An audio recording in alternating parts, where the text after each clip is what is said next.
एक हमने महात्मा को चित्रकूट में देखा, बैसाख का महीना था, मंदाकिनी के त्रिकोण पर ऐसे पत्थर पर वो लेटे थे, शाम का समय था। तो युगल किशोर से कहा, ये जिंदा है या मृत? बोले जिंदा है। तो हम कहा बैसाख का महीना और मोटा कंबल, और वहां जो बराबर नहीं था, त्रिकोण था, ऐसे था पर ऐसे चिपके हुए थे। अब हम कहा इनके दर्शन करके जाएंगे। बोले अंदर मत जाना, विक्षेप उनको पसंद नहीं, एकदम वो एकांत प्रिय। तो हम कहा बाहर बैठे हम बाबा जी हैं, जब निकलेंगे रात्रि में। जब वो निकले, क्या उनकी गंभीरता नेत्रों की, क्या उनका वैराग्य, कुछ नहीं बस एक कंबल, कुछ नहीं दूसरा शरीर में कुछ नहीं, केवल कंबल है। और तेज ऐसा कि मानो भुवन भास्कर उदय हो रहे, शांति टपक रही थी चेहरे से।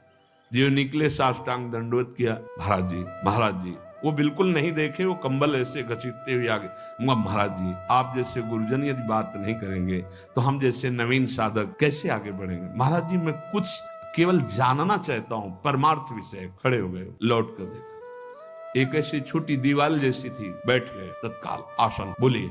ऐसा लगा कि भगवान हम पर प्रसन्न हो गए, साधु समागम मिला। अब महाराज जी पहला प्रश्न है कि बैसाख का महीना है, इस समय एक बनियान भी धारण करना कठिन है, आप इतना मोटा कंबल? बोले 12 महीना ओढ़ता हूँ, इसका अभ्यास किया है। महाराज जी आपके गले में कंठी, ऐसा देखने से लगता है आप वैष्णव हैं। हाँ हमारी उपासना श्यामा श्याम की है, पर मैं वैराग्य की पुष्टता के लिए चित्रकूट में रहता हूँ, ये भगवद आदेश से रहता हूँ। महाराज जी आप वहां क्यों लेटे थे? मैं विक्षेप शून्य जीवन व्यतीत करता हूँ, मुझे कोई डिस्टर्ब ना करे इसलिए वहां रहे। अब महाराज जी कोई आप अनुभव की बात बता दीजिए जिससे हम परमार्थ में पुष्ट। हर समय शरीर को पवित्र रखो, इंद्रियों को पवित्र रखते हुए ही गुरु मंत्र जपना। अगर अपवित्र दशा में गुरु मंत्र जपा जाएगा तो काम आदि दोषों का वर्धन कर देगा। वो महाराज जी फिर आप भिक्षा कैसे करते हैं? एक बार चित्रकूट की गलियों में घूमता हूँ, जो बुला के दे देता है पा लेता हूँ, बिल्कुल शब्द पे शब्द उत्तर और चल। कई बार मिले उनसे, कई बार उनसे दर्शन संभाषण हुआ, बहुत प्यार दुलार, बस एकांतिक जीवन।